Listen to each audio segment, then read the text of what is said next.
The ship that took Kira Vasquez from Earth smelled like rust and fear and something chemical that burned the inside of her nose every time she breathed in. She was 12 years old, and she had been playing in her backyard when the sky turned dark. And the massive shadow fell over her neighborhood and the screaming started. Now she sat in a cold metal cell somewhere among the stars, and she did not know if her parents were alive or dead, and she did not know if she would ever see her little brother Marco again, and she did not know why the tall creatures with too many eyes had chosen her.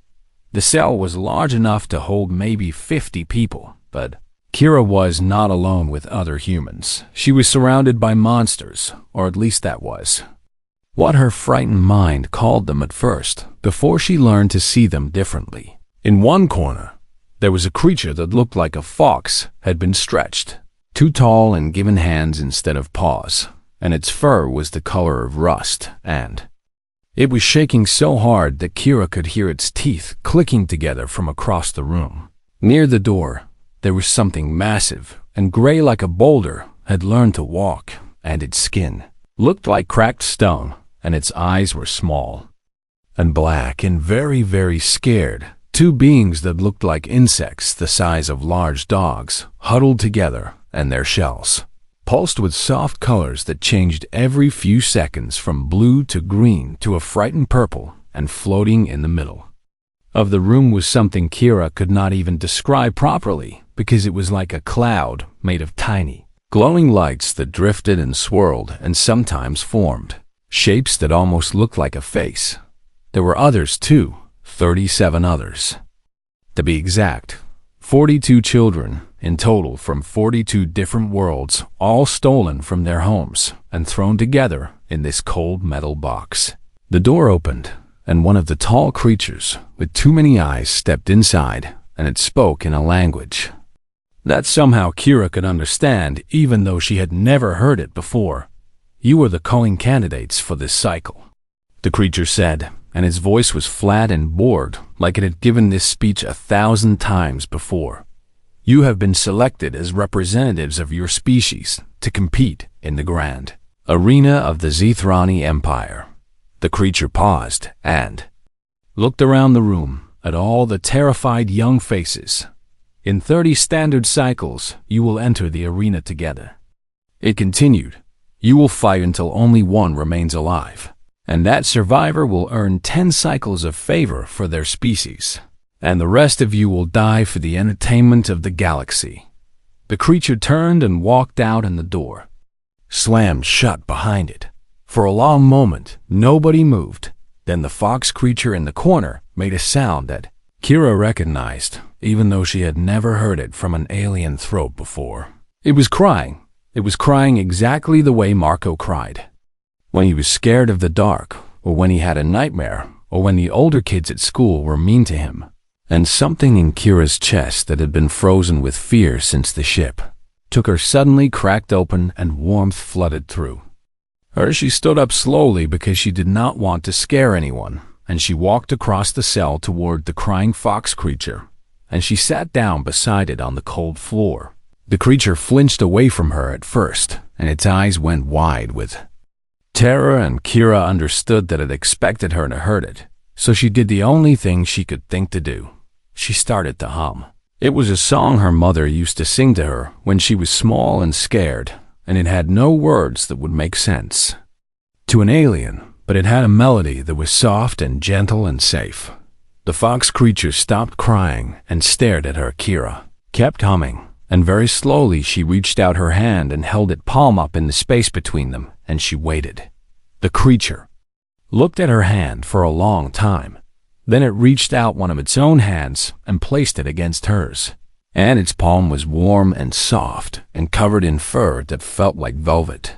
Kira smiled at it, and the creature made a sound that might have been surprise, or might have been something else entirely. Across the room, the massive stone creature was watching them with its small black eyes, and Kira saw something change in its expression, and she realized that it expected her to attack the weaker creature and claim dominance, and it did not understand why she had offered comfort instead. The two insect creatures had stopped pulsing with frightened purple. and now they glowed with a soft, curious yellow. The cloud of lights drifted closer, and Kira felt a gentle warmth brush against her cheek like a shy hello. She looked around at all of them, and all 41 of them were watching her and waiting to see what she would do next. And Kira thought about Marco and how she had always protected him from bullies and helped him with his homework and told him stories when he could not sleep. She thought about her parents and how they had taught her that the measure of a person was how they treated people who could not help them.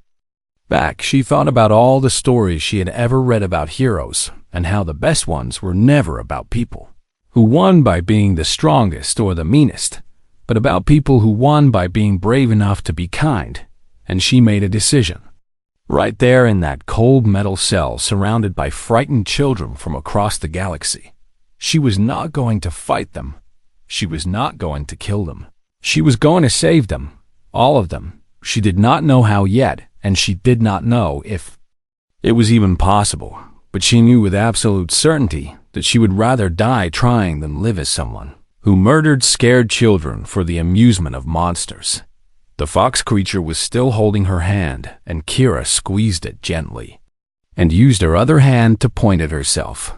Kira, she said slowly and clearly. The creature blinked at her and then pointed at itself with its free hand and made a sound that was all clicks and whistles that Kira could not possibly repeat. So she pointed at it again and said, "Fox." The creature tilted its head and then made the sound again, and Kira shook her head and pointed at it once more. "Fox," she repeated, and the creature's mouth curved up in something that looked almost like a smile, and it nodded and pointed at itself and tried to shape the word with a mouth that was not built for human speech. It managed. "Fuchs." "Fox," Kira said again, and she was smiling too now. "Fox," the creature repeated, and this time it was almost right, and that was how it began. That was how a 12-year-old human girl in a cell full of doomed children from 42 different worlds started to build something that the Zethrani Empire had never seen in 10,000 years of running their bloody games. She started to build a family. The guards did not understand what was happening in the cell. They had run the Grand Culling for 10,000 years, and in all that time, they had seen every kind of behavior from the young ones who were brought here to die. They had seen immediate violence as the stronger cubs attacked the weaker ones to thin the competition early. They had seen cold isolation as each cub retreated to their own corner and refused to interact with anyone else. They had seen false alliances formed with whispered promises that everyone knew would be broken the moment the arena doors opened. But they had never seen this. The human cub was sitting in the middle of the cell floor with a piece of charred metal she had found somewhere, and she was scratching shapes into the ground while a circle of other cubs watched her with intense concentration. She drew a circle and then pointed up at the lights in the ceiling and made a gesture like something bright and warm. Then she drew a smaller circle next to it and pointed at herself, and then at Fox, who sat beside her, and then at all of them, the massive stone creature they called. Duran made a low rumbling sound and reached out with one huge finger and tapped the smaller circle. The human nodded eagerly and then drew many smaller circles around the bigger one and pointed at each of the cubs in turn. She was teaching them that they were like a family of planets around a sun. She was teaching them that they belonged together. The guards reported this to the arena masters, and the arena masters laughed. "Let the little beasts play," they said with amusement in their many voices. "They will learn soon enough that sentiment is weakness. And when the doors open and the blood begins to flow, they will forget all these childish games." But the games continued day after day. Kira Vasquez worked to build bridges between creatures who had no language in common and no reason to trust each other, except for the simple fact that she refused to treat any of them as enemies. She learned that Fox came from a world of vast forests, and that his people lived in family groups of 20 or 30, and that being alone was the worst punishment his culture could imagine. She could not learn this through words because they had no words to share. She learned it through the way he pressed close to her side whenever she sat down, and through the soft whimpering sounds he made when she moved too far away, and through the desperate gratitude in his eyes. Every time she came back, she learned that the Crethely twins, who she named Blue and Green after the colors they glowed, most often could feel each other's emotions through some kind of connection that humans did not have. When one of them was scared, the other pulsed with the same frightened purple.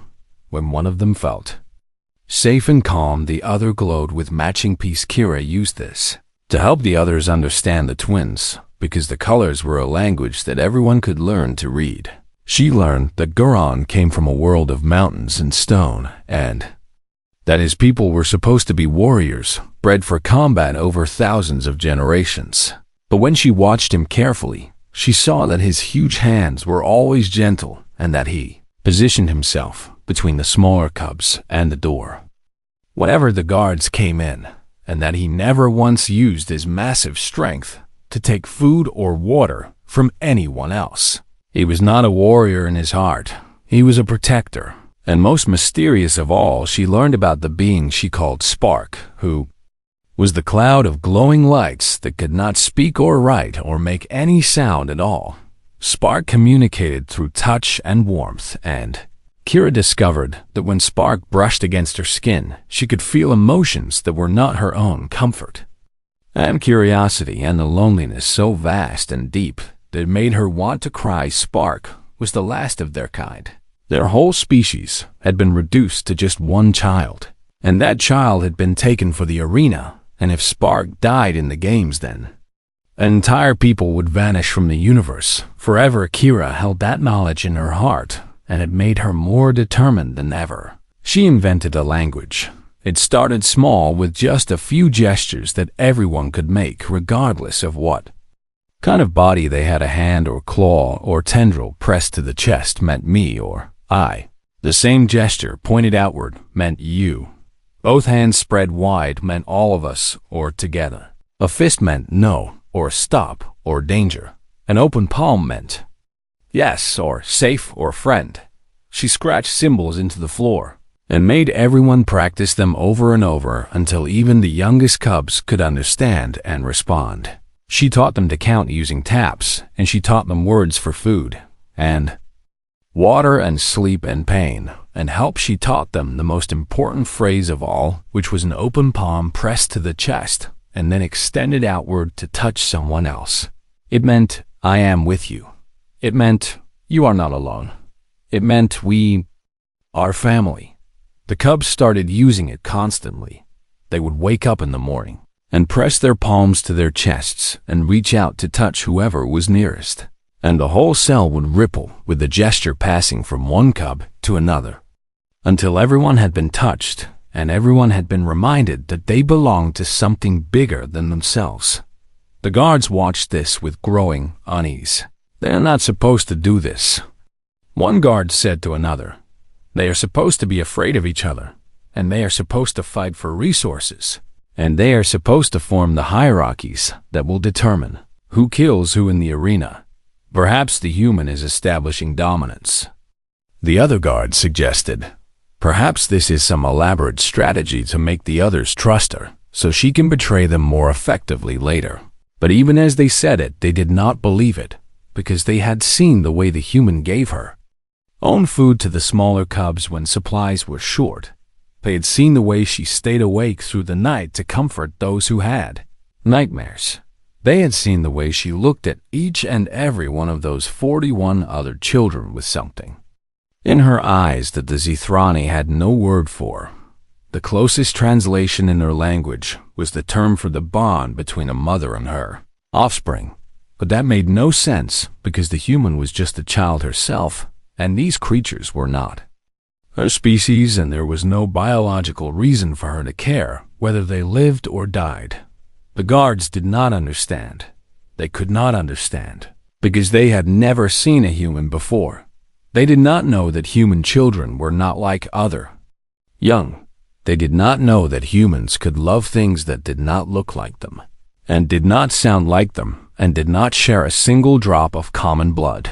They did not know that a human child who decided something belonged to her family would burn down the universe before she let anyone hurt them, that they were about to learn.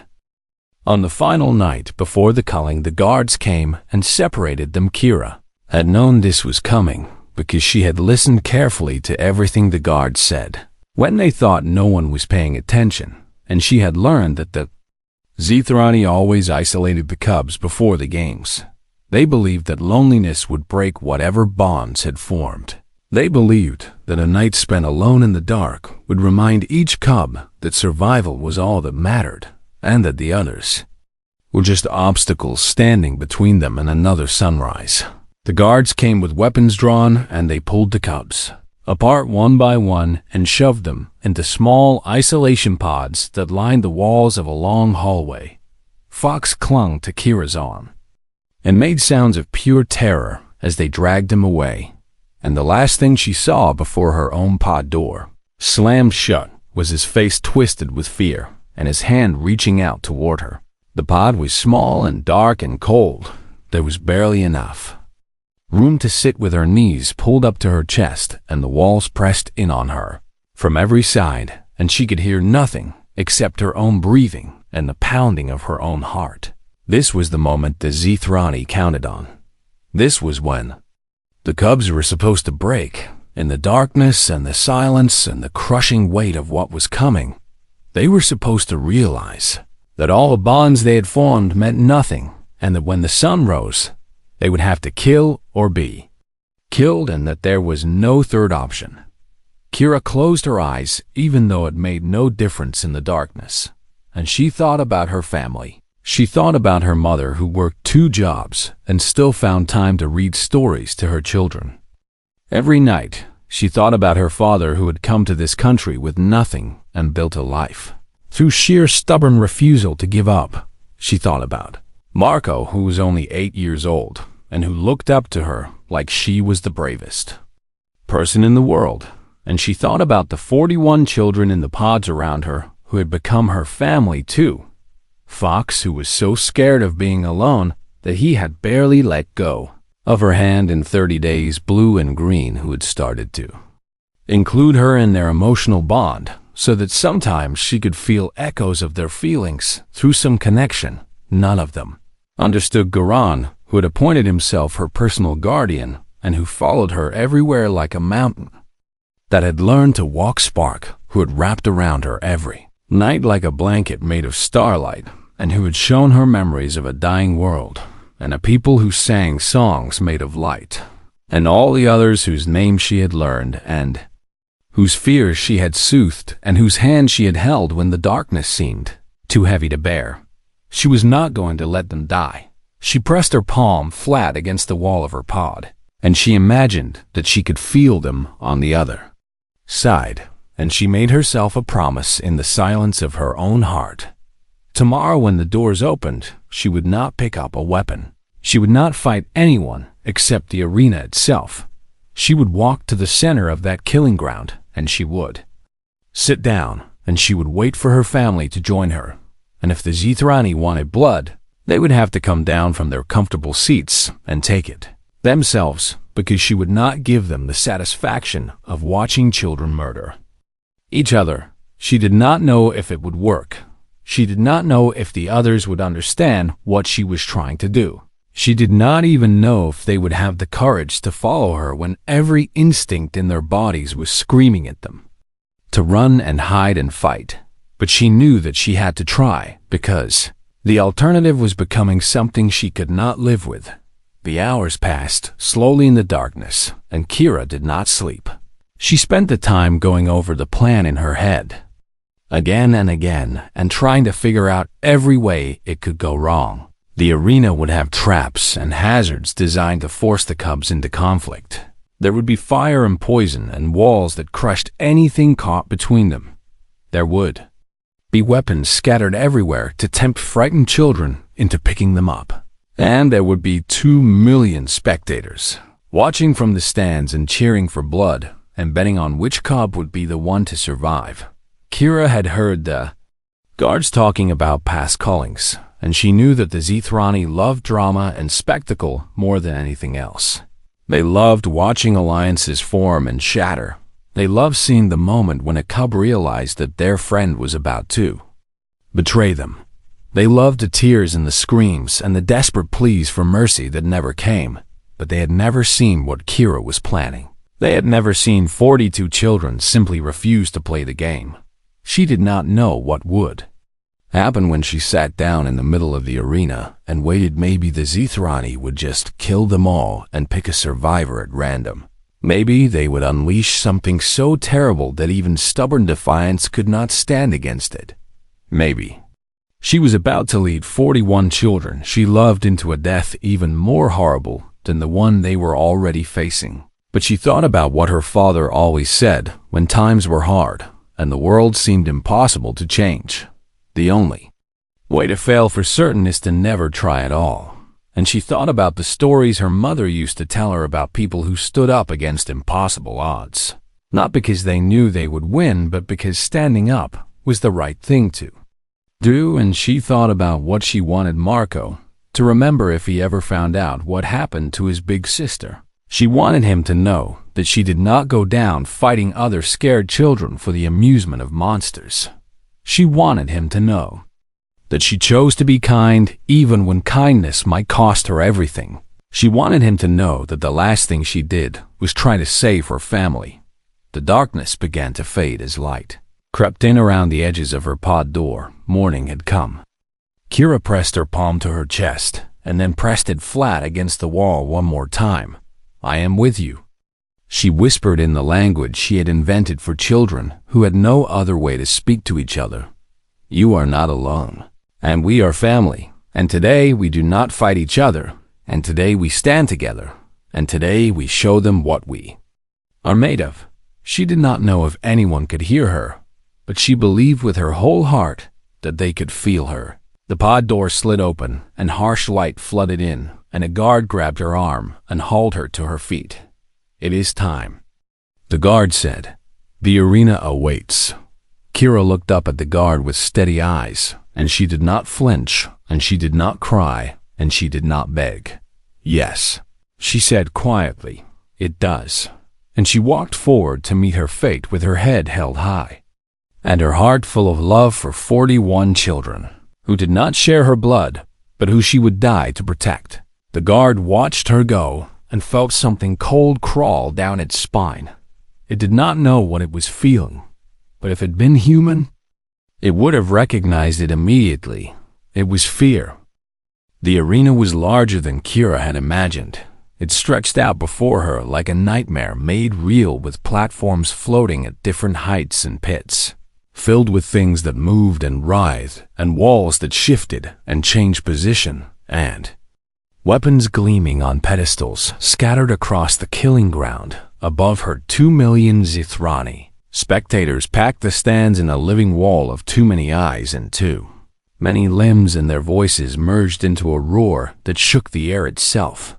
They were cheering.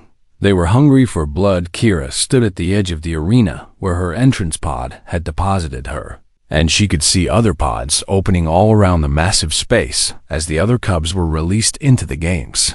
She saw Fox stumble out of his pod 50 meters to her left, and his eyes were wild with terror as he looked around at the chaos of the arena.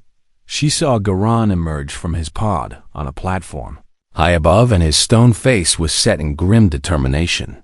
She saw blue and green come out together somehow because they had refused to be separated, and their shells pulsed with frightened purple that was visible even from this distance. She saw a spark drift out of their pod like a ghost made of dying stars, and she felt a wave of desperate hope wash over her that was not her own. All around the arena, 42 children stood frozen at their starting positions while the crowd screamed for them to fight. Kira took a deep breath, and then she started walking, not toward the weapons, not toward the other cubs with violence in her heart. She walked toward the center of the arena where a large flat platform stood empty and waiting. The crowd's roar faltered slightly as they watched her. This was not what they expected. The cubs were supposed to scramble for weapons first, and then find defensible positions, and then begin the careful, deadly dance of forming alliances and breaking them. They were not supposed to walk calmly into the open. With their hands at their sides and their head held high, Kira reached the central platform, and she sat down. The arena fell silent. 2,000,000 voices stopped at once as every Zithrani in the stands tried to understand what they were seeing, and then Fox started walking too. He came down from his platform with his eyes fixed on Kira and his whole body shaking with fear, but his feet kept moving one in front of the other until he reached the central platform and sat down beside her. He pressed his palm to his chest and then reached out and pressed it against her shoulder. "I am with you," he said in their invented language. Kira smiled at him and pressed her own palm to her chest and reached back. "We are family," she replied. Garan began to move. His platform was high, and there was no easy way down, but he did not hesitate as he stepped off the edge and dropped to a lower platform with a crash that shook the arena, and then dropped again and again until he reached the ground and walked to join them. The crowd was making sounds now, but they were not cheers. They were confused murmurs that rippled through the stands like waves on a disturbed pond. Blue and green came next, and their shells were still purple with fear, but they moved together in perfect sync, and when they reached the platform, they curled up against Kira's other side. Spark drifted down like a falling star and wrapped around all of them in a warm, glowing embrace. One by one, the other cubs began to move. Some of them ran because they were too scared to walk slowly. Some of them crawled because their bodies were not made for walking. Some of them had to be helped by others because they were too young or too weak to make the journey alone. But they all came, every single one of them. 42 children from 42 different worlds gathered on a platform in the middle of a killing ground and sat down together and held on to each other and refused to fight. The arena masters activated the first hazard. Fire erupted from vents in the ground and raced toward the platform in rivers of burning death. Garan stood up and positioned himself between the flames and the smaller cubs, and his stone skin turned red with heat, and Kira could smell something burning, but he did not move. The flames broke against him like water against a rock, and the smaller cubs huddled behind him, and they survived. The arena masters activated the second hazard. Acid rain began to fall from the ceiling in droplets that sizzled and smoked. When they hit the ground, Spark expanded outward and became a shield that covered them all, and the acid droplets were absorbed into the cloud of lights, and Kira could feel Spark's pain through their connection, but the being did not stop protecting them. The crowd was no longer confused. They were riveted. The arena masters activated the third hazard. Walls began to rise from the ground all around the platform, and they started to close inward, slowly, inexorably crushing everything between them. But the cubs did not panic. Kira had prepared them for this.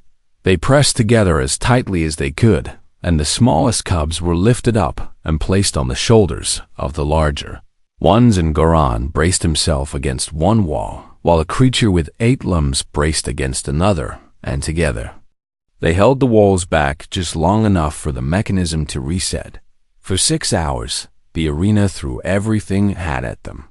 Poison gas that they survived by sharing the breath of species who could filter toxins, predator beasts that they fought together with perfect coordination and desperate courage. Platforms that collapsed beneath them, forcing them to catch each other and pull each other to safety. Darkness so complete that even those with special vision could not see, but they held hands and trusted each other and did not let go.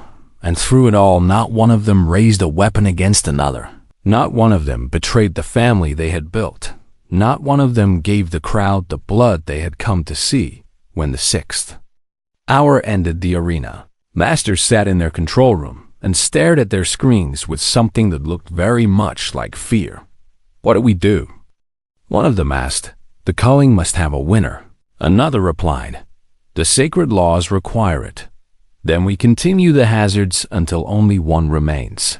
We have used every hazard, and they have survived them all. and the crowd is not cheering for blood anymore. The arena master looked out at the stands and saw that it was true 2 million. Zithrani sat in stunned silence, watching 42 children hold each other on a platform in the middle of their sacred arena, and on their faces was an expression that the arena masters had never seen before. It was wonder. It was awe. It was the beginning of a question that would shake the foundations of an empire. If children could do this, if children could choose love over survival, and brotherhood over blood and family over fear, then what did that say about everyone who had ever told them they had no choice? The Zithrani High Council had a problem. For 10,000 years, the Grand Calling had been the foundation of their empire, and every vassal species understood the rules, and every cycle produced a survivor who returned home as proof that the strong devoured the weak, and that this was the natural order of things. But now 42 children sat in the middle of their sacred arena and refused to play the game, and the High Council did not know what to do. Kill them all, suggested the first voice, who was the oldest and cruelest of the council. Select a survivor at random and tell the galaxy that the others fell in combat. The arena is being broadcast to every world in our domain, replied the second voice. 2 billion beings are watching right now, and they have seen everything, and they know the truth. Then we wait, said the third voice. Eventually hunger and thirst will break them, and they will turn on each other as all creatures do when survival is at stake. So they waited. Food and water were cut off from the arena, and the cubs were left to starve on their platform in full view of the galaxy. But the cubs did not turn on each other. When what little food they had ran out, Kira divided it into 42 equal portions, and the older cubs gave their shares to the younger ones without being asked. When water became scarce, they found ways to collect condensation from the air, and they shared every drop. When some of the cubs became too weak to sit up, the others held them and sang to them in a language that had no words, but that everyone understood. On the third day, the first protest began. It was on a small world called Verath 7, where the calling had taken a child named Kestri, who was 8 years old and who had never heard anyone in her short life. Her parents watched the broadcast and saw her huddled in the arms of a human child who stroked her hair and whispered comfort to her as she grew weaker. And something in them broke. They walked into the central square of their city, and they sat down and they refused to move. If our children can be brave enough to choose love over survival, the father said when the guards came, then we can be brave enough to stand against those who demand their blood. The guards did not know what to do. On the fourth day, the protest spread to 12 more worlds. On the seventh day, the number was 140.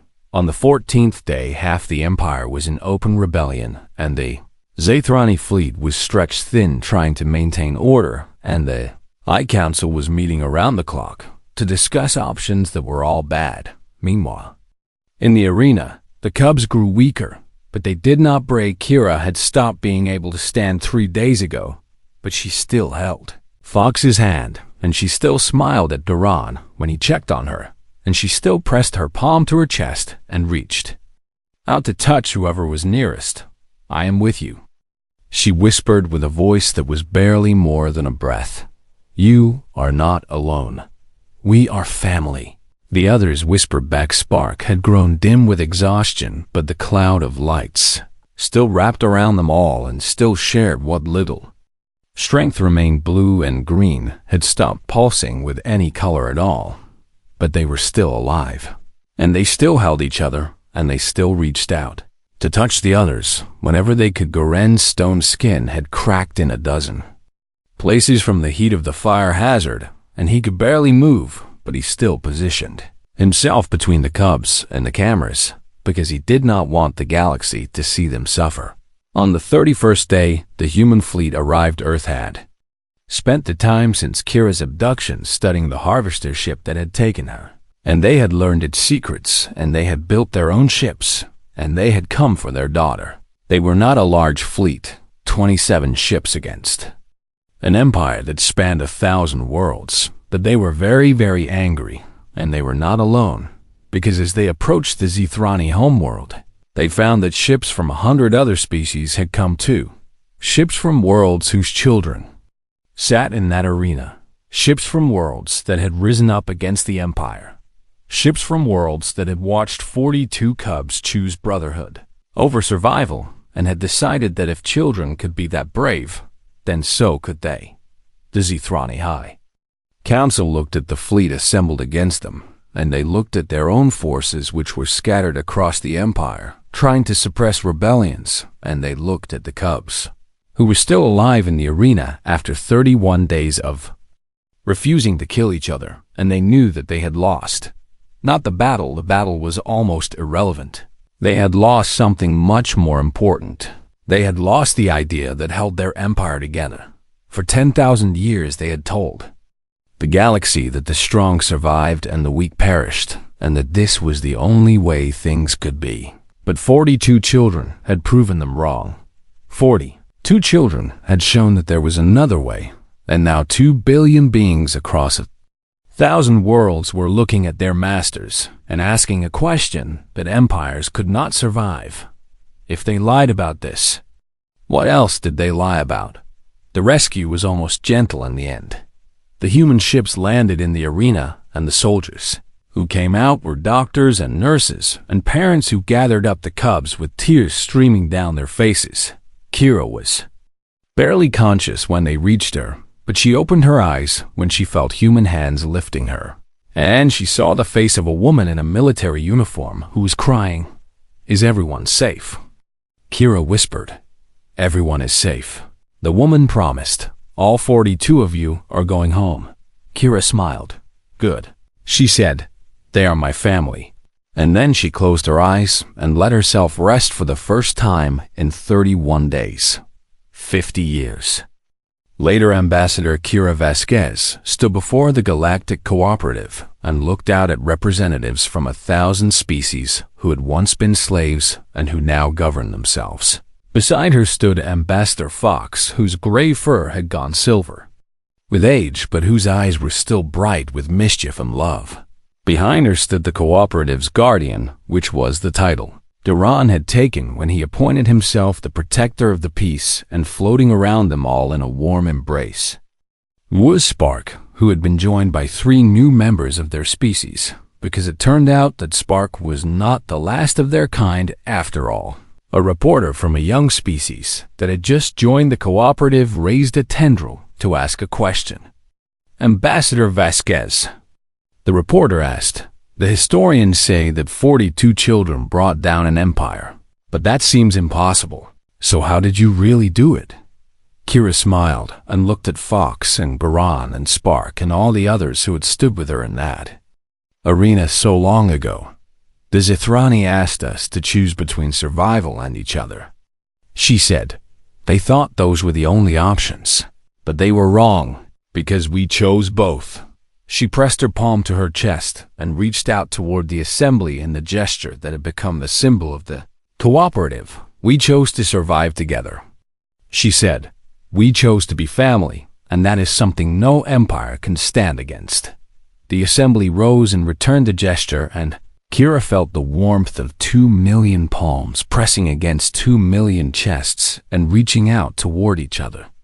Across the vastness of space, the arena had demanded blood, but the cubs had given it something far more powerful. They had given it hope, and hope had changed everything.